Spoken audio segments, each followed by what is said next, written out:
جو میرے دل کی بات ہے وہ یہ ہے کہ واللہ اگر کبھی اس زمانے کے اندر ہم موجود ہو یا میں محمد اشرف قادری موجود ہوتا تو میں تلوار اٹھا کے مولا علی رضی اللہ تعالیٰ عنہ کے ساتھ ہوتا اور مولا علی رضی اللہ تعالیٰ عنہ کی طرف سے حضرت امیر معاویہ کے لشکر کے ساتھ میں لڑتا بھی، کیونکہ یہ ہمارے عقیدے کا تقاضا ہے۔ ناصبیوں کا نظریہ کیا ہے کہ جی دونوں مجتہد تھے، ہاں جی اب ہمیں یہ فیصلہ کرنے کا حق نہیں پہنچتا کہ ہم کہیں کہ کس کا اجتہاد صحیح تھا اور کس کا اجتہاد غلط۔ بے قصور و بے خطا حضرت معاویہ، یہ نعرہ منہ میں ناصبیت ہے، اس سے ناصبیت کی بو آتی ہے۔ آج بھی آپ کسی سنی بریلوی دیوبندی اہل حدیث شیعہ سے پوچھ لیں کہ حضرت علی حق پہ تھے، ہاں جی حق پہ تھے، حق کا ساتھ دینا چاہیے، جی دینا چاہیے۔ پھر اس سے اگلا سوال کریں کہ حضرت علی کے زمانے میں اگر ہوتے تو آپ کس کی بیعت کرتے؟ کہتے جی حضرت علی کی کرتے۔ اور حضرت علی جب حکم دیتے کہ یہ میرے مخالفین کے خلاف تلوار اٹھاؤ تو تم کیا کہتے ہیں؟ میں نے تمہاری بات نہیں ماننی، تو بیعت ہی ٹوٹ جاتی، جاہلیت کی موت آپ مرتے۔ یہی ہونا تھا نا۔ تو انہوں نے کیا کہنا تھا؟ ہاں جی بالکل اٹھاتے۔ تو تلوار صرف خوارج پہ تو نہیں حضرت علی نے اٹھائی ہے، اہل شام پہ بھی اٹھائی ہے، اہل صفین پہ، اہل جمل کے اوپر۔ اس میں غلط بات کون سی ہو گئی ہے؟ نہیں آپ کیسے بھئی؟ ہم نے کہا ہم اس زمانے میں ہوتے تو اس زمانے میں تو ہم خود صحابی ہوتے، اور اس کے بعد آپ کو تو ہم یہ کہیں گے جب دو صحابہ آپس میں لڑ پڑے تو آپ تو نہیں بول سکتے۔ تو ایک صحابی انجینئر کو ایک 14ویں صدی کا مولوی کیسے پوچھ سکتا ہے؟ نیچرل بات ہے نا آپ کی ڈاکٹرن میں۔ اور مزے کی بات کہ سیم الفاظ امام ابو حنیفہ رحمۃ اللہ علیہ سے بھی ثابت ہیں کہ انہوں نے اپنے شاگردوں سے فرمایا، جانتے ہو اہل شام ہم سے کیوں بغض رکھتے ہیں؟ اس لیے کہ ہمارا یہ عقیدہ ہے کہ اگر ہم مولا علی کے زمانے میں ہوتے تو ان کے ساتھ مل کر حضرت معاویہ رضی اللہ تعالیٰ عنہ کے خلاف قتال کرتے۔ جی علی بھائی ایک بریلوی شاہ صاحب آپ پر بہت اعتراض، میرے پہ تم ایک کیا بے شمار کرتے ہیں، اس میں کیا؟ اگر ہم حضرت علی کے دور پر ہوتے تو ان کے مخالف پر یہ تو میں اس کا جواب دے چکا ہوں نا میرے بھائی، انہوں نے بھی یہی کرنا تھا۔ یعنی حضرت علی کے زمانے میں آپ نے نیوٹرل ہو جانا تھا۔ کہتے ہیں نا جی حضرت علی کے ہم نے ساتھی ہونا تھا، تو حضرت علی کے جب ساتھی ہونا تھا تو حضرت علی کی بات نہیں ماننی تھی، حضرت علی نے آپ کی ڈیوٹی لگانی تھی نا کہ منڈو انہاں نوں، تو پھر تسی کہنا سی میں تہاڈی گل نہیں مننی۔ بالکل سمپل بات ہے جو ہم نے کی ہے، اس میں کون سی غلط بات ہے؟ ویسے تو آپ کہتے ہیں میں حضور کے زمانے میں ہوتا تو کبھی قدموں سے لپٹتا، تو کبھی تیری وہ چھڑی ہوتا، تو تیری میں جوتی ہوتا، تو میں مدینے کی ذرے ہوتا اور فلانا ہوتا، اگے بھی ٹورو نا، کچھ کرنا کچھ بھی نہیں سی، خالی نعرے مارنے سمجھے۔ تو یہ بات بالکل ٹھیک ہی ہے، اس میں کوئی غلط بات نہیں ہے، سمپل فارمولہ۔ لیکن یہ بات چبھی اس لیے ان کو، وہ کہتے ہیں اس کا دماغ کدھر گیا ہے، یہ بات ان کو چبھی ہے، ادروائز تو کوئی مسئلہ نہیں ہے۔ آج بھی آپ کسی سنی بریلوی دیوبندی اہل حدیث شیعہ سے پوچھ لیں کہ حضرت علی حق پہ تھے، ہاں جی حق پہ تھے، حق کا ساتھ دینا چاہیے، جی دینا چاہیے۔ پھر اس سے اگلا سوال کریں کہ حضرت علی کے زمانے میں اگر ہوتے تو آپ کس کی بیعت کرتے؟ کہتے جی حضرت علی کی کرتے۔ اور حضرت علی جب حکم دیتے کہ یہ میرے مخالفین کے خلاف تلوار اٹھاؤ تو تم کیا کہتے ہیں؟ میں نے تمہاری بات نہیں ماننی، تو بیعت ہی ٹوٹ جاتی، جاہلیت کی موت آپ مرتے۔ یہی ہونا تھا نا۔ تو انہوں نے کیا کہنا تھا؟ ہاں جی بالکل اٹھاتے۔ تو تلوار صرف خوارج پہ تو نہیں حضرت علی نے اٹھائی ہے، اہل شام پہ بھی اٹھائی ہے، اہل صفین پہ، اہل جمل کے اوپر۔ اس میں غلط بات کون سی ہو گئی ہے؟ نہیں آپ کیسے بھئی؟ ہم نے کہا ہم اس زمانے میں ہوتے تو اس زمانے میں تو ہم خود صحابی ہوتے، اور اس کے بعد آپ کو تو ہم یہ کہیں گے جب دو صحابہ آپس میں لڑ پڑے تو آپ تو نہیں بول سکتے۔ تو ایک صحابی انجینئر کو ایک 14ویں صدی کا مولوی کیسے پوچھ سکتا ہے؟ نیچرل بات ہے نا آپ کی ڈاکٹرن میں۔ اور مزے کی بات کہ سیم الفاظ امام ابو حنیفہ رحمۃ اللہ علیہ سے بھی ثابت ہیں کہ انہوں نے اپنے شاگردوں سے فرمایا، جانتے ہو اہل شام ہم سے کیوں بغض رکھتے ہیں؟ اس لیے کہ ہمارا یہ عقیدہ ہے کہ اگر ہم مولا علی کے زمانے میں ہوتے تو ان کے ساتھ مل کر حضرت معاویہ رضی اللہ تعالیٰ عنہ کے خلاف قتال کرتے۔ جی تو نبی اسلام نے جو کہا میرے اہل البیت کے ساتھ اس نے سلوک کرنا ہے، میں نے وہ پچھلے دنوں اس کے اوپر پوری ویڈیو ریکارڈ کرا دی ہے، تب یہ صاف کر دی ان کی۔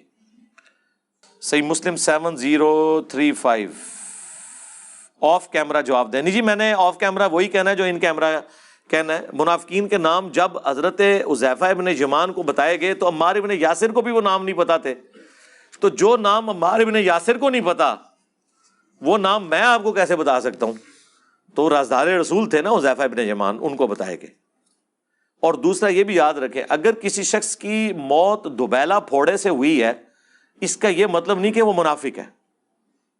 ہاں ان منافقین کے بارے میں آیا کہ ان کی موت دوبیلا پھوڑے سے ہوگی، جو صحیح مسلم کی حدیث ہے. یہ نہیں ہے کہ جسے بھی دوبیلا پھوڑا نکلے وہ منافق ہے. اس کو یوں سمجھیں، نبی علیہ السلام نے بخاری مسلم میں خوارج کی نشانی بتائی کہ وہ سر منڈائیں گے. اب اس کا کیا مطلب ہے کہ جو سر منڈائے وہ خوارجی ہو جائے گا؟ نہیں، مولا علی بھی منڈواتے تھے. ابو داؤد میں حدیث ہے، مولا علی کہتے ہیں جب سے میں نے رسول اللہ سے سنا صلی اللہ علیہ وآلہ وسلم، سنن ابی داؤد کے اندر یہ حدیث موجود ہے کہ جس کا غسل میں کوئی بال بھی خشک رہ گیا تو اسے عذاب دیا جائے گا، تو میں نے اپنے سر کے ساتھ دشمنی کی اور سر کے بال منڈوا دیے. مولا علی کی محبت کی وجہ سے ہم خوارج سے نفرت رکھتے ہیں، لیکن جہاں تک سر منڈانے کا سوال ہے وہ مولا علی بھی منڈوا رہے ہیں اور خارجی بھی. لیکن یہ نشانی خوارج کی جو بیان کی، اس کا یہ مطلب قطعا نہیں ہے کہ جو بھی سر منڈائے گا اس کو خارجی کہہ دیا جائے گا. جسے بھی دوبیلا پھوڑا نکلے ضروری نہیں وہ منافق ہوگا. ٹھیک ہے. حذیفہ بن یمان کو نبی علیہ السلام نے فرمایا تھا جب فتنے ہوں گے تو آپ مسلمانوں کی جماعت یا امیر سے چمٹ جانا. جی بالکل یہی ہے نا جی.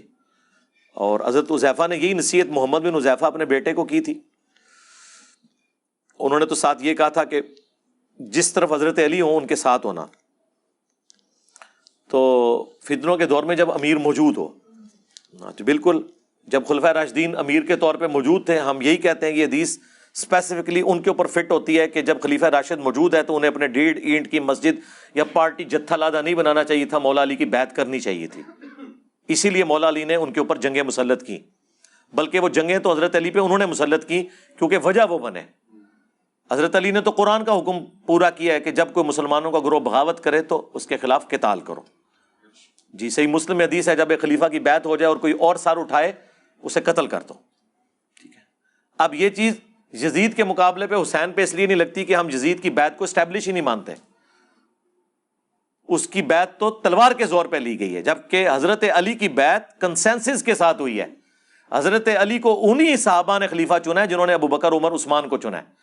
اور پھر جو بخاری میں تفصیلی حدیث ہے 3700 نمبر، جس میں حضرت عمر نے 6 رکنی کمیٹی بنائی تھی، علی، عثمان، طلحہ، زبیر، عبد الرحمن بن عوف اور سعد ابن ابی وقاص، اور کہا ان میں سے ایک کو خلیفہ چن لینا.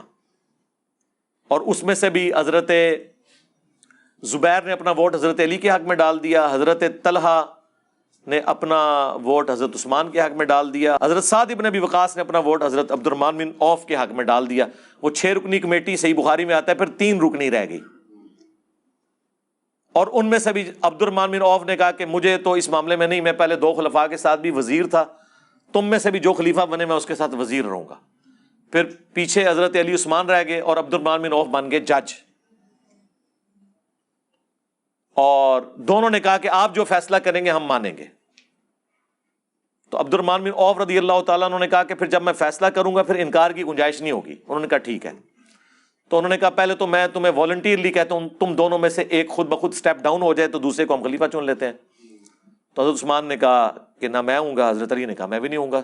اور یہ کوئی لالچ نہیں تھی، وہ یہ سمجھتے تھے دونوں کہ ہم مسلمانوں کی خدمت، انہوں نے اپنی کوئی ذاتیات تو نہیں کرنی تھی.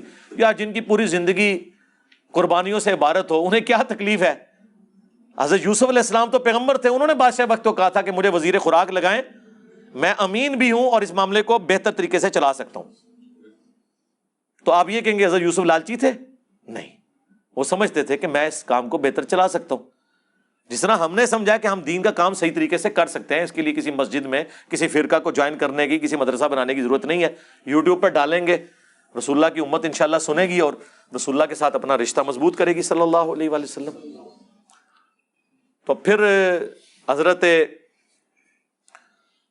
عبد الرحمن بن عوف نے انٹرویوز لینے شروع کیے. لوگوں میں دیکھا کہ رائے عامہ کیا ہے، ڈیموکریسی، وہی بات، میجورٹی کس کے ساتھ ہے. میجورٹی کا موقف یہ تھا کہ حضرت عثمان کو خلیفہ چنا جائے. اس کی ریزن صرف ایک تھی کہ حضرت عمر کا دور بہت ڈسپلنڈ اور سخت تھا، اور حضرت علی کی طبیعت کا بھی انہیں پتا تھا کہ یہ ایک اور عمر ہم پہ مسلط ہو جائیں گے، تو انسانی طبیعت سختی تو برداشت نہیں کرتی. تو انہوں نے کہا اگر 2 بندے ہیں تو یہ سیف سائڈ ہے کہ حضرت عثمان نرم دل ہیں. پھر ان کی ایج بھی 72 ایئرس اس وقت آلموسٹ ہو چکی تھی، 70 کے قریب تھے، 70 پلس تھے. تو عبد الرحمن بن عوف نے پھر بھی مشورہ کرنے کے بعد حضرت عثمان کو سائڈ پہ لے کے گئے اور کہا کہ مجھے بتاؤ اگر میں علی کو خلیفہ نامینیٹ کر دوں تو کیا تم اس کی بیعت کرو گے؟ حضرت عثمان نے کہا ہاں کروں گا، کیونکہ جج مانا ہے تو ٹھیک ہے، تمہارا رائٹ ہے. پھر حضرت علی کو سائڈ پہ لے کے گئے کہ اگر میں عثمان کو خلیفہ بنا دوں، انہوں نے کہا میں بیعت کروں گا. یہ بخاری کی حدیث بڑی لمبی ہے، 3700. حضرت عمر کی شہادت کا جو واقعہ ہے وہ کچھ حصہ میں نے کربلا والے ریسرچ پیپر میں بھی ڈالا ہے، اور یہ پوری سٹوری کو میں نے 3-4 لائنوں میں نیچے سم اپ بھی کیا ہوا ہے نوٹ لکھ کے. پھر حضرت علی کو عبد الرحمن بن عوف نے کہا کہ لوگ حضرت عثمان کے برابر کسی اور کو اس وقت نہیں سمجھ رہے، تو میں حضرت عثمان کو خلیفہ چنتا ہوں. اور خلیفہ چننے کے بعد انہوں نے حضرت عثمان کے ہاتھ میں بیعت کی. تھوڑی دیر پہلے تو وہ جج تھے، اس کے بعد ظاہر ہے خلیفہ وقت کی بیعت بھی کرنی تھی، اور سب سے پہلے بیعت حضرت علی نے کی. حضرت ابوبکر کی بیعت میں وہ ایشو ہوا تھا 6 مہینے والا، بخاری مسلم میں آتا ہے، لیکن یہاں کوئی ایشو نہیں ہوا. حضرت علی نے بیعت کر لی تو پھر تو ذرا. اب مجھے بتائیں یہ 2 بندے جب بچ گئے تھے، ان میں سے جب ایک شہید ہو گیا، اس کے بعد پھر رائٹ کس کا تھا امت میں کہ وہ خلافت سنبھالتا؟ تو یہ کہنا کہ جی حضرت علی کو ان لوگوں نے خلیفہ چنا جو ان میں سے کچھ لوگ قاتلین عثمان بھی تھے، جی ایسے لوگ بھی تھے، اس لیے کہ ایک ہی بندہ تھا جس کے اوپر حضرت عثمان کے مخالفین بھی کہتے تھے کہ یہ بندہ اپرائٹ ہے، اور حضرت علی کے حامی بھی انہی کو اپرائٹ سمجھتے تھے. اس میں حضرت علی کی کون سی ایسی برائی والا معاملہ ہو گیا؟ آج اگر جسٹس فائز عیسیٰ کی تعریف عمران خان صاحب کر رہے ہیں اور یہ کہہ رہے ہیں ان کے خلاف کیس میں نے نہیں، مجھ سے کسی نے بنوایا تھا، مخالفین تو پہلے ہی کہتے ہیں وہ اپرائٹ جج ہے، تو اس کے اوپر آپ کسی کو ٹانٹ کریں گے؟ تو حضرت علی کو اگر اپرائٹ ان کے حامی اس وقت مانتے تھے اور مخالفین بھی کہتے تھے کہ ہاں یہ بندہ ہے، اور اس سے بڑھ کر وہ 6 رکنی کمیٹی میں آخر میں 2 بندوں میں وہی ایک بچے ہوئے تھے، تو میرے خیال میں تو ضرورت بھی نہیں تھی مشورے کی. لیکن اس کے باوجود آپ دیکھ لیں حضرت علی کی للہیت. اور یہاں میں ایک اور پوائنٹ کلیئر کر دوں. بعض لوگوں نے کہا جی آپ نے یہ جھوٹ حضرت علی پہ باندھ دیا ہے کہ حضرت علی نے پہلے بیعت کی ہے. جھوٹ نہیں باندھا، وہ کہتے ہیں عبد الرحمن بن عوف نے پہلے کی ہے. اے جے نہ تھا دماغ. ہاں کلپ بنائے ہوئے مولویوں نے میرے خلاف، وہابیوں نے. یار مجھے بتائیں دنیا کے کس قانون میں جج پارٹی ہوتا ہے؟ جج پارٹی ہوتا ہے؟ عبد الرحمن بن عوف جج تھے. عبد الرحمن بن عوف کا حضرت عثمان کی بیعت کرنا پہلے بندے کی بیعت نہیں تھی، کیونکہ وہ تو فیصلہ سنانے والے تھے. پارٹی کون تھا؟ حضرت علی کو خلیفہ بنانے والے اور حضرت عثمان کو خلیفہ بنانے والے، یہ 2 پارٹیاں تھیں. تو سب سے پہلے بیعت پھر حضرت علی کی بنتی ہے. اور حضرت علی کا بیعت کرنا یہ میں نے اس لیے لکھا تھا کہ تاکہ کوئی غالی رافضی اعتراض نہ حضرت عثمان کی خلافت کے اوپر، کہ حضرت علی نے اس کو ایکسیپٹ کیا، سب سے پہلے ایکسیپٹ کیا. اب اس طرف آ جائے. اس کے باوجود کہ آپ سب سے زیادہ حقدار تھے حضرت عثمان کے بعد، اور حضرت عثمان کی بھی للہیت دیکھیں، صحیح بخاری میں آتا ہے جس سال انہوں نے آخری حج کیا جس کے بعد وہ شہید ہوئے ہیں، حضرت عثمان کی نکسیر پھوٹ پڑی تھی، صحیح بخاری میں آتا ہے، اور طبیبوں نے آپ کو کہا کہ آپ بچیں گے نہیں. تو اس وقت کئی لوگوں نے زور لگایا کہ آپ نہ اپنا خلیفہ کسی کو بنا دیں. حضرت عثمان نے کہا نہیں، یہ کام میں نہیں کروں گا. اگر حضرت عثمان کے دماغ میں کوئی فطور ہوتا نعوذ باللہ تو اس وقت کسی کو اپنی جگہ خلیفہ نامینیٹ کر سکتے تھے، انہوں نے نہیں کیا. انہیں پتا تھا کہ یار یہ تو بات غلط ہے، یہ تو ملوکیت والا معاملہ ہے. تو حضرت عثمان کی شہادت کے بعد جب حضرت علی کی بیعت ہوئی ہے تو آپ دیکھیں حضرت علی کے لیے کوئی ووٹنگ کرانے کی ضرورت ہی نہیں تھی، وہ حضرت عمر کی کمیٹی میں سے ایک بندہ بچا ہوا تھا. مجھے بتائیں حضرت عمر اگر قبر سے نکل آئے حضرت عثمان کے زمانے میں اور انہیں بتایا جائے کہ آپ کے بعد یہ 6 رکنی کمیٹی 2 میں رہ گئی تھی، ان میں سے یہ تیسرا ہے، تو وہ کہیں گے چوتھا تو پھر یہی ہونا چاہیے، اور تو کوئی نہیں بچا، کیونکہ وہ 3 تو پہلے ہی دستبردار ہو چکے ہیں. لیکن پھر بھی حضرت علی مسجد نبوی میں آئے. حضرت علی جیسی بیعت کسی خلیفہ کی نہیں ہوئی ہے، بند کمروں میں نہیں ہوئی بیعت. چند لوگوں نے نہیں چنا. حضرت علی نے مسجد نبوی میں آگے خطبہ دیا, انہوں نے کہا یہ خلافت کا بوجھ میرے اوپر ڈال رہے ہیں. یعنی میری زبان میں آپ سمجھیں کہ کام تے وگاڑ بیٹھے نے بنو امیہ دے گورنر, ان میرے گاٹے فٹ کر لگے جے. میں اس حق میں نہیں ہوں کہ اس بار کو اٹھاؤں. تم طلحہ زبیر ان میں سے کسی کو خلیفہ چن لو, کیونکہ عبد الرحمن بن عوف تو فوت ہو چکے تھے حضرت عثمان کے دور میں. سعد ابن ابی وقاص ویسے ہی کوئی انٹرسٹ نہیں رکھتے تھے, وہی ایک اس کمیٹی میں سے تھے. یا سعید ابن زید تھے, ان کو تو حضرت عمر نے بھی کمیٹی میں شامل نہیں کیا عشرہ مبشرہ میں سے, کیونکہ وہ بہنوئی تھے حضرت عمر کے. ان میں سے کسی ایک کو خلیفہ چن لو. میں تینوں خلفاء کے ساتھ وزیر رہا ہوں, میں اس کے ساتھ بھی وزیر رہوں گا. لوگوں نے کہا نہیں حضرت, خود حضرت طلحہ زبیر یہ کہہ رہے ہیں کہ آپ کے لیول کا اس وقت کوئی ہے نہیں ہے کہ جو امت کو سنبھال سکے, کیونکہ جو مخالفین ہیں نا حضرت عثمان کے, وہ بھی آپ کے علاوہ کسی کے اوپر راضی نہیں ہوں گے. اندازہ کریں ان دنوں میں الموطا امام مالک میں, مصنف عبد الرزاق میں ملتا ہے, جب عید کی نماز کا وقت آیا تو حضرت علی عید کی نماز پڑھانے کے لیے نکلے. حضرت عثمان کو تو نہیں وہ نکلنے دیتے تھے, مسجد میں بھی انہوں نے قبضہ کیا ہوا تھا. حضرت علی کے پیچھے نماز وہ پڑھ لیتے تھے. ظاہر حضرت علی کا ایک سٹیٹس بھی تھا نا اہل البیت ہونے کی وجہ سے, اور پھر وہ مخالفین بھی, ان میں سے کئی صحابہ بھی تھے, اصحاب شجرہ بھی تھے. بہرحال جو ایکٹیویٹی ہوئی وہ تو غلط کی, ہم تو اس میں حضرت عثمان کے ساتھ ہیں الحمدللہ. بہرحال حضرت علی نے اس وقت کہا کہ میں تینوں کے ساتھ رہوں, چوتھے کے ساتھ بھی رہوں گا. صاحب نے کہا نہیں حضرت آپ, لیکن ان کو پتا نہیں تھا کہ کس بندے کو اپنے اوپر خلیفہ نامینیٹ کر رہے ہیں.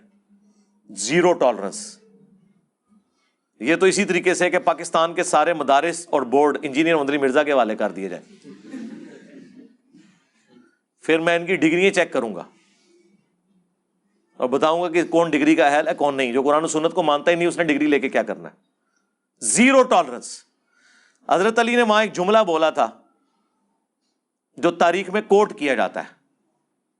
انہوں نے کہا تھا یا عدل ہوگا یا گوشہ نشینی ہوگی. اگر میں گوشہ نشین ہوں گا تو پھر تمہارے معاملات تم خود دیکھو, لیکن اگر مجھے خلیفہ چنو گے پھر میں عدل سے کام لوں گا, پھر میں گوشہ نشین نہیں ہوں گا. ہاں, پھر میں با اختیار وزیر اعظم ہوں گا, پھر میں کسی کے اشاروں پہ کچھ نہیں کروں گا. یہ وہ والی بات آج کی لینگویج میں آپ کو سمجھا رہا ہوں. خلیفہ کا مطلب پھر یہ ہے کہ پھر میرا ہر آرڈر مانا جائے گا. لوگوں نے کہا جی حضرت بالکل.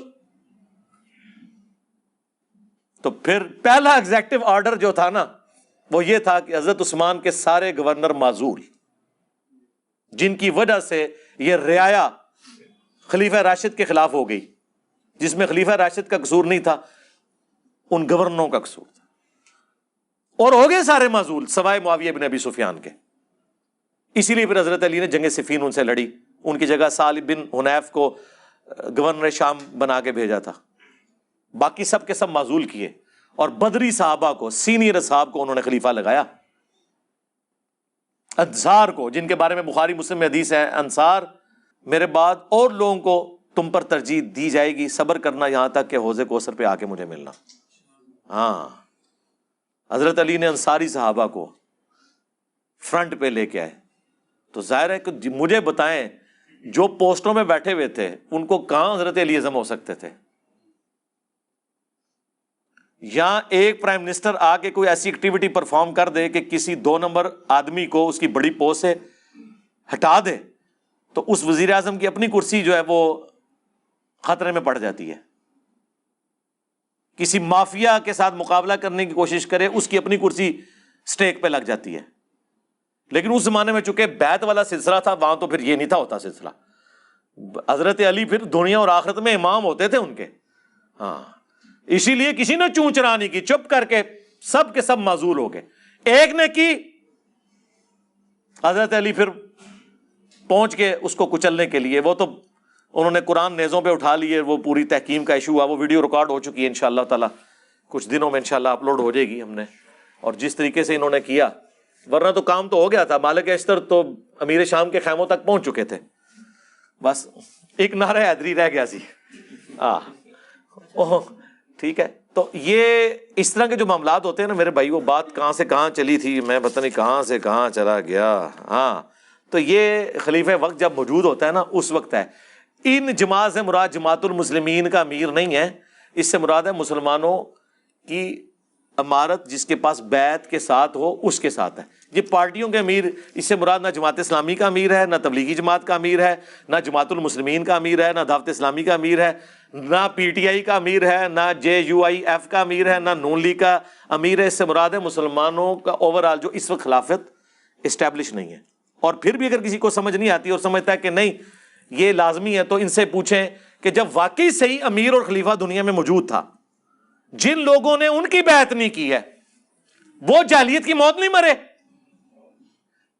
ٹائم قیامت تک یہ جواب دینا۔ اور واقعی یہاں جتنے جماعت المسلمین والے آئے ہیں نا، وہ پھر میری کرامت ہے، میں کہا تسی مڑ کے انہیں تھے آنا ہی نہیں، پتھر ہو جاؤ گے کہ منو حکم چاہیے امیر شام دے بارے کہ جنہیں واقعی خلیفہ وقت دی بیعت نہیں کی تو وہ جاہلیت کی موت نہیں مرا۔ اور اگر وہ نہیں مرے نا اوریجنل خلیفہ کی بیعت نہ کر کے، تو تہاڈے جعلی خلیفہ، تہاڈے جعلی امیر، انہوں نے نہ مان کے اسی کوئی جاہلیت کی موت نہیں پہ مردے، جنہوں نے اوریجنل نو نہیں منیا۔ ٹھیک ہے، اور اس میں وہ ظہور احمد فیضی صاحب کی بات ایڈ کروں گا، انہوں نے بڑی پیاری بات کی، خود بریلوی عالم ہے، انہوں نے بریلویوں کو پھکی دی کہ تم لوگ کہتے ہو کہ جو شیخ عبد القادر جیلانی کا پاؤں اپنی گردن پہ نہ مانے وہ اللہ کا ولی نہیں ہے، جو ان کی بیعت کا پٹا اتار دے وہ اللہ کا ولی نہیں ہے، کیونکہ تمام اولیاء کی گردن پہ ان کا پاؤں ہے۔ جو انہوں نے کہانی بنائی ہوئی ہے وہ قصیدہ غوثیہ میں بھی لکھی ہوئی ہے، ہم تو نہیں مانتے۔ انہوں نے کہا کہ جو عبد القادر جیلانی کی بیعت نہ کرے، ان کا پاؤں اپنی گردن پہ نہ مانے، اس کو کہتے ہو کہ تمہاری گردن پہ خنزیر کا پاؤں اور تو مردود بارگاہ۔ اور جو مولا علی کی بیعت نہ کرے، الٹا ان کے خلاف تلوار اٹھائے، او دی گردن ہوتے کس خنزیر دا پیر، او تے سوراں دا سور کوئی ہونا چاہیے، کسی وابی دا پیر ہونا چاہیے۔ فیضی صاحب میں نے جواب ڈھونڈ لیا ہے، سور کا پیر ہوگا اس کی گردن پہ جو عبد القادر جیلانی کو پیر نہ مانے، اور جو عبد القادر جیلانی کے پیروں سارے پیروں کا پیر مولا علی ہے، جو اس کی بیعت نہ کرے اس کی گردن پہ وابی کا پاؤں، کیونکہ ہمارے بابا جی کہا کرتے تھے اس سوراں دے سور نے۔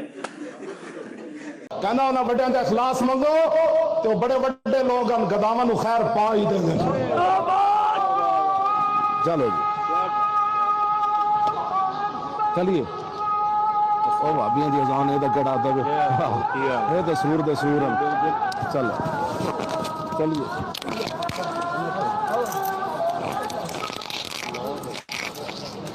دیکھیں ہم الحمدللہ ٹائم ملنے پہ دیکھیں، جب مسئلہ کوئی قرآن میں حدیث میں موجود نہ ہو پھر بزرگوں کے اقوال سے اخذ کرنا چاہیے نا۔ ہاں تو کوئی قرآن حدیث مجھے نہیں ملی تھی تو میں نے پھر خادم رضوی صاحب کے فرامین سے لیا کہ ہاں سور سے کوئی بڑی چیز چاہیے تھی، تو نہیں مانتے یار۔ ایک تسبیح میں پرویا ہوا جو ہے وہ ایک اتحاد بن چکا ہوا ہے۔ ہمارے مطالبات آپ کے سامنے ہیں، ہم آپ کو بارہا یہ کہہ چکے ہیں کہ اہل حدیث دیوبندی اور بریلوی اتحاد ایک تسبیح کی طرح ہو چکا ہے، ایک قوت اور طاقت بن چکا ہے۔ تو تسبیح بھی جڑا وڈے والا دانا سی نا، ظاہر باقی تو چھوٹے چھوٹے نے نا، سب سے بڑا بریلوی اوڑا تھلے مراب ہوتا ہے نا، یہ بریلوی نے، ہاں باقی تو بیچارے چھوٹے چھوٹے دانے نے، بلکہ وہ 33 کے بعد ایک جو دانا آتا ہے نا چھوٹا سا، وہ وابی نے، ٹھیک ہے، وہ تو ہے ہی تھوڑے نے نا۔ تو ایک تسبیح میں پرویا ہوا۔ چلیے بھائی ایک اس پہ کلیریفائی مزید کر دیں، آپ نے ڈیٹیل بتائی نا، جو حضرت عبد الرحمن بن عوف رضی اللہ عنہ کے جج بننے کا آپ نے بتایا نا سر، اس میں ایک روایت پیش کی جاتی ہے کہ حضرت عبد الرحمن بن عوف رضی اللہ عنہ نے بطور جج فرمایا کہ آپ دونوں میں سے یہ شرط ہوگی کہ آپ سیرت شیخین پہ چلیں گے، سنت شیخین پہ۔ تو حضرت مولا علی علیہ السلام نے فرمایا کہ میں صرف سنت رسول پہ چلوں گا۔ یہ صرف ایسی مطلب ایک ہوائی روایت ہے یا کوئی حدیث ہے؟ بخاری میں تو الفاظ موجود نہیں ہیں، لیکن باقی کتابوں میں ہے ایسی بات، تو یہ کوئی غلط بات تو انہوں نے نہیں کی تھی۔ سیرت شیخین پہ چلنا تو ضروری نہیں تھا نا، سیرت شیخین پہ چلتے تو اجے تمتع پہ بندی لگا دیتے۔ تو حضرت علی کا کہنا یہ تھا کہ میں اس چیز کا پابند نہیں ہوں کہ اگر انہوں نے کوئی اپنے زمانے میں ایسے ڈیسیژن کیے تو میں انہیں کنٹینیو کروں۔